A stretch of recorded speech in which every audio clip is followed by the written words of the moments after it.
एक लड़का था, ठीक ठाक घर से था।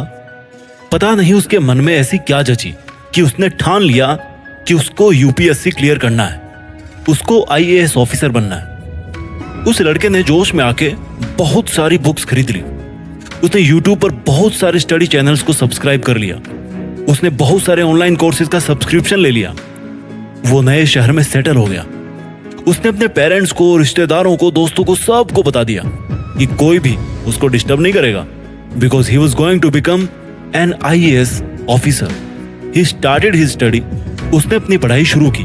उसके एग्जाम को 10 महीने बचे थे।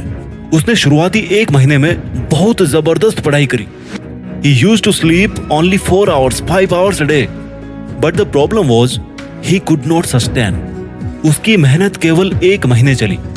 His motivation expired. वो तंग आ चुका था पढ़ाई से। वो पढ़ाई से इतना चिढ़ने लगा कि वो वापस धीरे धीरे अपने उसी पुराने बोरिंग शेड्यूल में आ गया। And he could not clear the exam.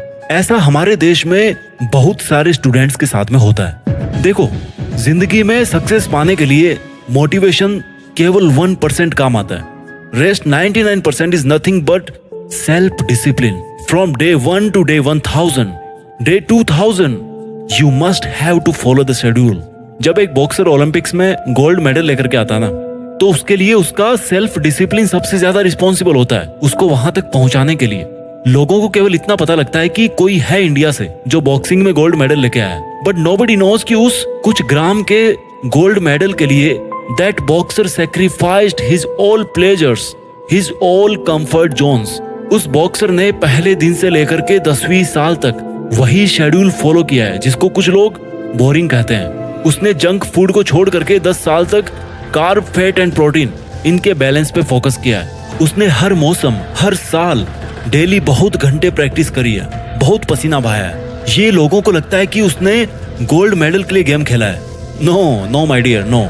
उसने गोल्ड मेडल के लिए नहीं, बल्कि खुद के सामने और पूरी दुनिया के सामने ये प्रूफ करने के लिए गोल्ड मेडल जीता है कि वो एक नॉर्मल लाइफ नहीं जीना चाहता। He deserve something better. अनुशासन आपकी वो क्षमता है जिससे आप वो काम उस टाइम पर कर पाते हैं जब आपको उस काम को करना चाहिए। Very simple. और उस काम को करने के लिए ये जरूरी नहीं कि आप उस काम को पसंद करें या ना पसंद। यस माय डियर, दिन में 15 घंटे किताब को सामने रखकर 3 साल तक मेहनत करना एक बहुत ही बोरिंग प्रोसेस है। कोई नहीं करना चाहेगा, बट इससे कोई फर्क नहीं पड़ता कि कोई उस बोरिंग काम को कितने साल तक करना चाहेगा या नहीं करना चाहेगा। It doesn't matter. फर्क मुझे तो इस बात से पड़ेगा कि मुझे वो काम करना है, चाहे कितना ही बोरिंग हो। Once I have taken the decision, I have sacrificed my self to the self discipline. पहले आप डिसीजन बनाते हो और फिर डिसीजन आपको बनाता है। पहले आप सेल्फ डिसिप्लिन के रूल सेट करते हो और फिर सेल्फ डिसिप्लिन आपकी लाइफ सेट करता है। ऐसा लाइफ में बहुत बार होता है जब आप अपने किसी फ्रेंड से काफी सालों के बाद में मिलते हो और वो आपसे बहुत ही बेटर पोजीशन में होता है। उस टाइम पर हो सकता है आपको उस टाइम पर उससे थोड़ी सी जलन हो, but the fact is that he followed his rules always. लोग बदले होंगे उसकी जिंदगी में, but he did not change himself. उसने अपने सेल्फ डिसिप्लिन को अपनाए रखा। When we talk about self discipline, we must have a clear goal in our mind कि आप करना क्या चाहते हो भाई। आपको उस टारगेट को अनकंडीशनली फॉलो करना है। आज आपको 2 चीजों में से कोई एक चीज को चुनना पड़ेगा। First is self discipline and second one is regret, अनुशासन या पश्चाताप। आप अगर अनुशासन चूज करेंगे तो आपको सफलता मिलेगी या नहीं मिलेगी इसकी कोई गारंटी नहीं है, बट इतना जरूर कंफर्म है कि कभी आप अपनी लाइफ में अगर पीछे मुड़ के देखोगे ना, तो आपको कभी पछतावा नहीं होगा।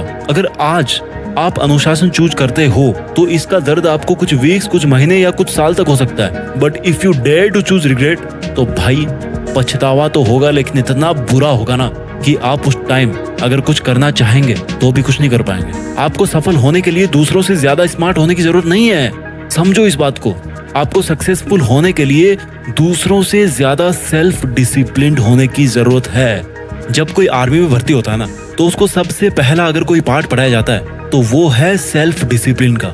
Discipline to perform his duty at any place, at any situation, at any cost. तब जाकर वी विन अ वॉर। और जो हमारी ये लाइफ है ना, this is also not less than a war. इसमें गोलियां नहीं चलती, खून खराबा नहीं होता, but a war is a war. और जिंदगी के इस युद्ध का असली विजेता बनने के लिए अगर आपको सबसे पहले कुछ सीखना है, that is only self discipline. Now question comes, how to become self discipline. Step number 1, सबसे जरूरी चीज है सेल्फ डिसिप्लिन को बनाने के लिए गोल सेटिंग। आपकी लाइफ का एक लक्ष्य निर्धारित कीजिए। आपको क्या लगता है आपको लाइफ में क्या करना चाहिए? आपको क्या लगता है कि कौन सी चीज आपकी लाइफ में सबसे ज्यादा जरूरी है? Is it your self respect? Is it money? Is it a job? और इज इट अ रिलेशनशिप?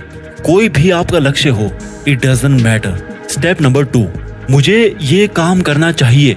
इस वाक्य से निकल के आप इस लाइन पे आइए कि मैं ये काम कर रहा हूं। द मोमेंट यू रियलाइज कि आपको ये काम करना चाहिए, you must not wait for anything. आपको अपने उस आइडिया पर काम करना शुरू कर देना है at that very very very first moment. जो रेस में सबसे पहले स्टार्ट करता है ना, उसके चांसेस भी ज्यादा होते हैं सबसे आगे रहने के, सब्जेक्टेड टू हिज परसिस्टेंस। यानी कि लगातार काम करने की जो आदत होती है ना, वही रेस में सबसे ज्यादा आगे आपको लेकर के जाती है। Step number 3, create a deadline. जब कोई रेस शुरू होती है तो जो दौड़ने वाला होता है उसके सामने एक टारगेट होता है कि वो रेस 100 मीटर की है या 10 किलोमीटर की है। उस रनर की तैयारी और माइंडसेट भी उसी तरह से होता कि वो अपने आप को मेंटली तैयार कर सके। मैंने बहुत पहले एक वीडियो में कहा था कि किसी भी काम को करने के लिए आपको उस काम को सबसे पहले अपने विचारों में करना होता है। सबसे बड़ा काम होता है किसी भी काम को करने का पहले खुद को ये समझाना कि मुझे ये काम करना चाहिए, मैं ये काम कर सकता हूँ या मैं इसी काम को करने के लिए बना हूँ। You have to win yourself, so you must set a deadline कि मुझे ये काम करना है और कितने समय में करना है। हो सकता है आपका लॉन्ग विजन हो 10 साल का, हो सकता है आप वहां पर 5 साल में पहुंच जाओ, बहुत अच्छी मेहनत थी आपकी, या हो सकता है आप 20 साल में भी ना पहुंचो, बट रफली you must set a target कि यार ये काम मुझे 10 साल में करना है। स्टेप नंबर 4, जब आपने एक बार बहुत बड़ा टारगेट सेट कर लिया तो अब आपको बार बार ये सोचने की जरूरत नहीं है कि आपको इतना बड़ा काम करना, आपको इतना बड़ा काम करना, आप कैसे करोगे कैसे करोगे। आपको केवल इस पर ध्यान देना है कि आज के दिन में मैं कैसे उस मंजिल के एक और कदम पास जाकर के खड़ा हो जाऊं। वो जो टारगेट है ना, that should work like a magnet. जो चुंबक होती है ना, वो लोहे को खींचती है अपनी तरफ, है ना। तो वो जो मंजिल है ना, that is magnet and you are iron my dear. आपको केवल आज पर ध्यान देना है, आपको केवल आज का काम करना है। भगवान ना चाहे, बट हो सकता है हम में से कई लोग इस दुनिया में 10 साल बाद रहे ही ना, बट हमारे पास आज तो है ना। Step number 5, create habits as soon as possible.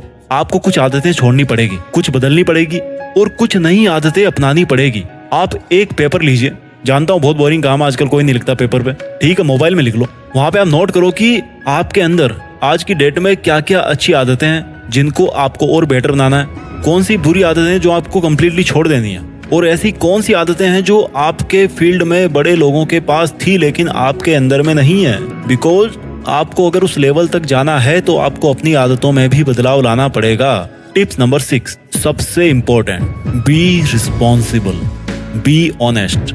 आप चाहे दुनिया के सामने कैसे भी रहो, कैसे भी बनो, आप दुनिया को उल्लू बना सकते हो। You can cheat the world but you must not cheat yourself, because I'm once again saying that in this 800 crore people's world, you are just one who will be with you till your last breath. आप एकमात्र वो प्राणी है इस 800 करोड़ की दुनिया में जो आपके साथ में आखिरी सांस तक रहेंगे। तो क्यों खुद को उल्लू बना रहे हो भाई? स्वीकार कीजिए खुद के अंदर कोई कमी है तो मिलके बदलाव करेंगे ना यार, उसमें क्या दिक्कत है? चेंज लाने के लिए तो बैठे हैं यहाँ। Be honest and responsible, be self disciplined. आइए अपनी लाइफ में कुछ ऐसा करें जो किसी ने ना किया हो, जिसके लिए केवल आप बने हो और जो आपसे बेहतर और कोई नहीं कर सकता। अपना ख्याल रखिए और आगे बढ़ते रहिए। देश में खुद के साथ साथ दुनिया में भी हिंदुस्तान का नाम रोशन कीजिए। जय हिंद, वंदे मातरम।